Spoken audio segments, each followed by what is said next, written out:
تعالوا ده اللي بتقولوا ايه فايدة اني ما اكلش وما اشربش يعني في رمضان؟ فوائد الصيام ده موضوع محتاج لايام، بس في رمضان وحكايته هنحاول نختصر ونقول المفيد والتمام. بس الاول صلي على رسول الله. الصيام مش بس ليه فوائد روحانية، ده كمان ليه فوائد نفسية وجسمانية. وركزوا معايا قوي في اللي جاي انت وهي.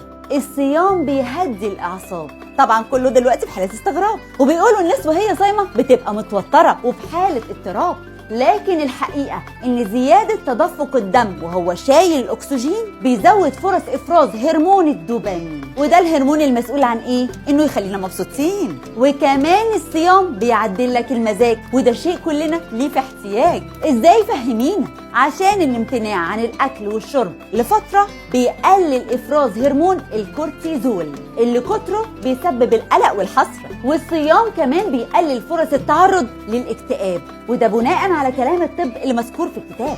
عشان في الصيام بيزيد افراز هرمون الاندروفين اللي بيقلل من اعراض الاكتئاب ويخلينا فرفشين، وزي ما قلنا انه بيزود تدفق الدم للمخ، فبيكون افضل انه يخلينا مركزين. ومن غير بقى ما نقعد نقول في مقالات ونحلل ونقرا في تاثير الصيام على الهرمونات، فاكيد مفيش حاجه فرضها رب الارض والسماوات الا وليها فوائد كتيره بعيدا عن انها عبادات. فكل حاجة أمرنا بيها ربنا إننا نعملها هنلاقي فيها كل الخير والفايدة وكمان المعجزات.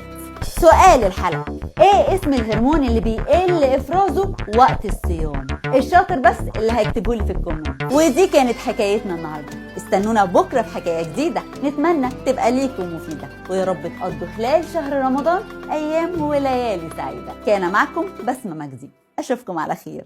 رمضان وحكايته